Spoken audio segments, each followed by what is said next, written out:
नमस्कार, आप देख रहे हैं भाग्य चक्र और मैं हूं आपके साथ अंजलि सिंह। मेरे साथ हैं ज्योतिष आचार्य पंडित अमित पांडे जी। पंडित जी, आपका बहुत बहुत स्वागत है। धन्यवाद आपका। पंचक का क्या होता है असर?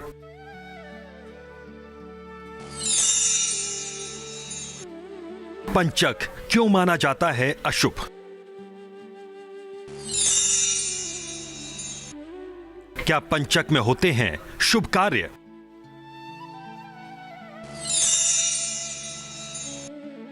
दक्षिण दिशा में अशुभ क्यों होती है यात्रा?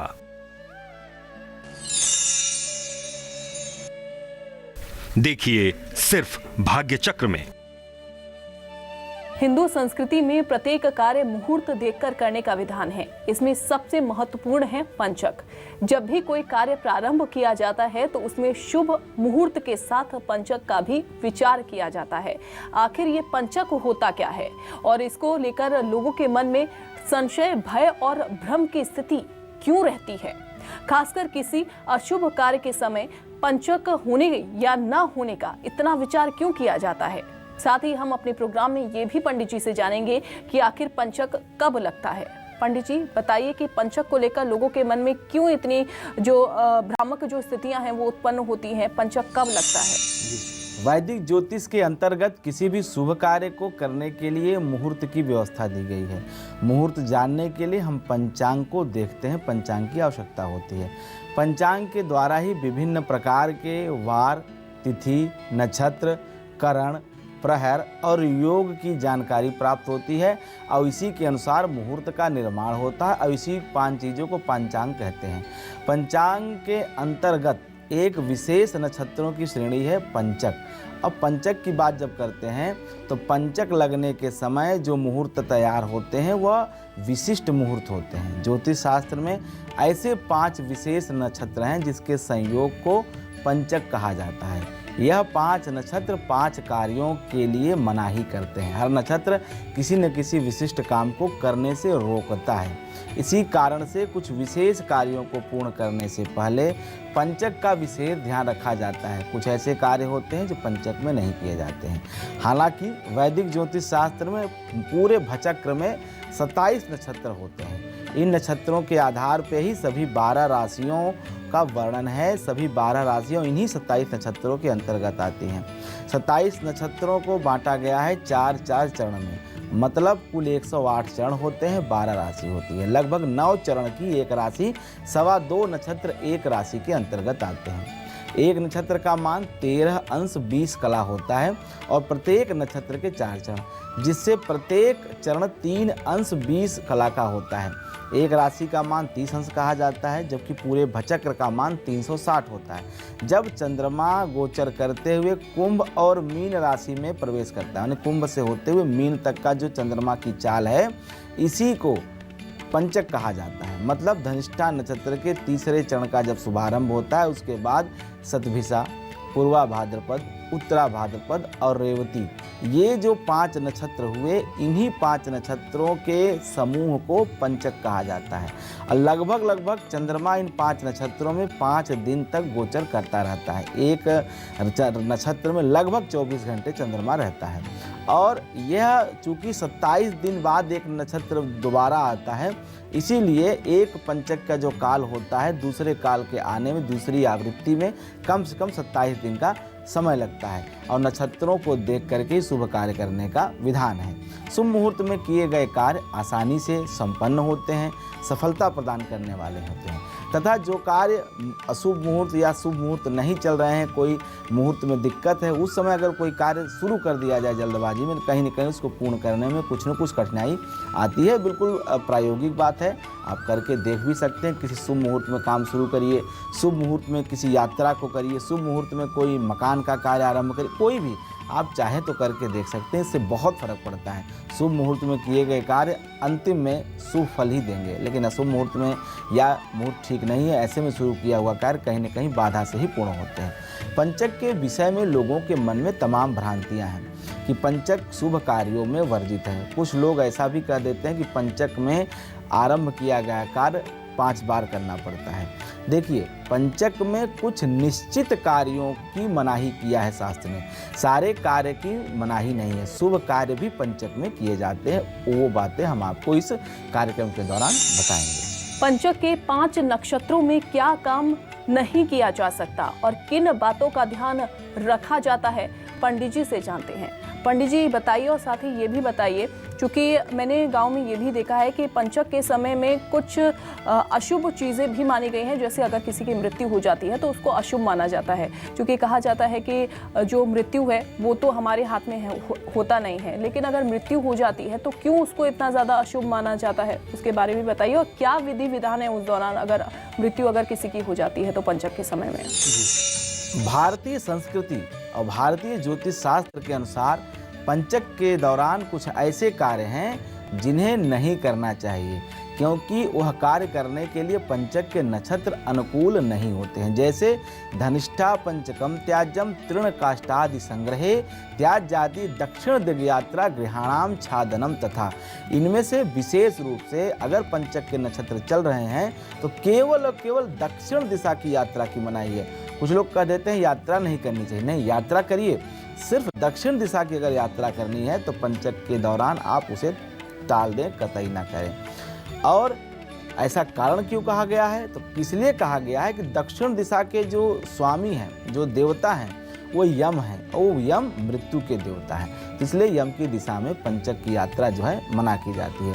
साथ ही यदि आपने गृह निर्माण का कार्य शुरू कर दिया है, घर बन रहा है, तो ऐसे में पंचक के नक्षत्र आ गए तो 5 दिनों के लिए घर की छत नहीं बनानी चाहिए, लेंटर इत्यादि नहीं डालना चाहिए, क्योंकि पहले के समय में छत जो है छाए जाते थे, पूस से, काट से, तमाम अनेक अन्य विधियाँ थी, लेकिन आज छत जो है सीधे कंक्रीट की डाली जाती है, तो इससे बचना चाहिए। पंचक के नक्षत्रों में छत नहीं डालना चाहिए। इसके अतिरिक्त तृण काष्ठादि संग्रह, पंचक के दौरान लकड़ी, कंडा, इन सब चीज़ों का भंडारण नहीं करना चाहिए। एक बात और, कुछ लोगों का विवाह मुहूर्त भी पंचक में होता है। मुहूर्त तो विवाह हो सकता है पंचक के नक्षत्रों में, लेकिन जो विवाह के मंडप के निर्माण हेतु जो बांस कुसा की व्यवस्था की जाती है, छाजन किया जाता है, उसकी शास्त्र में मनाही की है। मतलब अगर मान लीजिए आपका विवाह जो है वो उत्तरा में या रेवती नक्षत्र में निश्चित है, लेकिन आपका मंडप जो है 2 दिन या 3 दिन पहले बनना है, तो उसके निमित्त जो आप बांस और जो छाजन की मंडप की व्यवस्था करेंगे वो पंचक लगने से पहले ही कर लेंगे, बाद में भले आप अपनी पूजा की कार्यक्रम को आगे बढ़ाएं। यह विशेष बात है जो हर विवाह के घर के लोगों को ध्यान रखना चाहिए। इसके अतिरिक्त कुछ ऐसे कार्य हैं जो पंचक के समय में नहीं करने चाहिए। उनमें से विशेष रूप से किसी भी प्रकार का सोने का जो सामान हो जिस पे आराम करते हैं, चाहे बिस्तर हो गया, चाहे पलंग हो गया, चारपाई हो गई, ये खरीदना और ये बनवाना, ये दोनों ठीक नहीं माना जाता। कहा जाता है इससे बिस्तर का सुख नष्ट हो जाता है, इसलिए इस दौरान ये सभी कार्य नहीं किए जाते। पंचक के नक्षत्रों में धनिष्ठा और शतभिषा चल संज्ञक नक्षत्र कहे गए हैं, इसलिए इन नक्षत्रों में कोई भी चलने वाला काम अर्थात गति वाला काम करने से कहीं न कहीं उतना शुभ फल नहीं मिलता है। जैसे किसी प्रकार की यात्रा करना हो, वाहन खरीदना हो, कल पुर्जे, मशीनरी, इनसे संबंधित कोई काम करना हो, यदि पंचक के दौरान किसी व्यक्ति की या परिवार में किसी की मृत्यु हो जाती है, तो ऐसे में पंचक दोष लगता है। पंचक दोष का जो अशौचावस्था में माना जाता है, मरणाशौच में माना जाता है, ये माना जाता है कि पंचक में अगर किसी व्यक्ति की या किसी पारिवारिक सज्जन की मृत्यु होती है तो उसमें ऐसी मान्यता है कि यह ठीक नहीं है। तो उसके लिए जब दाह संस्कार किया जाता है तो जो है उसके साथ साथ पंचकुशा के या आटे के पिंड के बना करके और उसके बाद उसी चिता के साथ उसका भी दाह संस्कार किया जाता है। ऐसा करने से पंचक की शांति मानी जाती है, क्योंकि पंचक के समय अकेले शव का अंतिम संस्कार नहीं करना चाहिए, हमेशा उसके साथ कुछ न कुछ उपाय, कुछ न कुछ पंचक शांति की प्रक्रिया जरूर पूरी करनी चाहिए। गरुड़ पुराण का भी श्रवण करना चाहिए। इसके पश्चात जब वह वापस से नक्षत्र आए, जिस दिन मरणाशौच हुआ है उसके 27वें दिन वापस जिस दिन वह नक्षत्र आता है, उस दिन विधि विधान से पंचक शांति करानी चाहिए। पंचक शांति के दौरान पिंडदान भी अपने मृतक आत्मा की शांति के लिए जरूर करना चाहिए।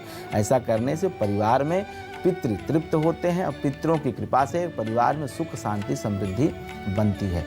इसके अतिरिक्त धनिष्ठा नक्षत्र में जो अग्नि का भय कहा जाता है, धनिष्ठा कहीं ना कहीं अग्नि की वृद्धि करता है, तो ऐसे में जो है अग्नि से संबंधित जुड़े कार्य धनिष्ठा में त्याग देने चाहिए। शतभिषा नक्षत्र में कलह, पारिवारिक विवाद, क्लेश होने की संभावना रहती है, इसलिए कोई पारिवारिक इस तरह के कार्यों के आयोजन से बचना चाहिए। पूर्वा भाद्रपद के पंचक में रोग होने की संभावना काफ़ी बढ़ जाती है और उत्तरा भाद्रपद के पंचक में धनहानि होती है। हालांकि उत्तरा भाद्रपद सर्व सौख्यप्रद नक्षत्र कहा जाता है, शुभ नक्षत्र कहा जाता है, लेकिन जब पंचक की बात आती है तो उसमें उत्तरा भाद्रपद को ठीक नहीं माना जाता। इसके अलावा रेवती नक्षत्र के पंचक में कोई कार्य करने से जो पंचक में मना है मानसिक कष्ट होने की संभावना प्रबल मानी जाती है, लेकिन रेवती नक्षत्र शुभता प्रदान करती है। विवाह आदि मांगलिक कार्य जो है रेवती में किए जाते हैं। पंचक के दौरान क्या और कौन सा काम करना चाहिए? क्या पंचक के दौरान कोई शुभ काम करना शुभ फल देता है? पंडित जी बताइए हमारे दर्शकों को कि पंचक के दौरान अगर कोई काम किया जाए तो क्या वो शुभ फल देता है? क्योंकि ये कहा गया है कि पंचक के दौरान कुछ शुभ कार्यों से बचा जाता है, तो क्या अगर कोई काम शुभ शुरू किया जाए तो क्या वो शुभ फल दे सकता है? बिल्कुल, अभी हमने आपको बताया कि पंचक के दौरान कौन से 5 कार्य करने से शास्त्र मना करता है, रोकता है, लेकिन पंचक के दौरान आप कई काम कर सकते हैं, शुभ कार्य आप कर सकते हैं।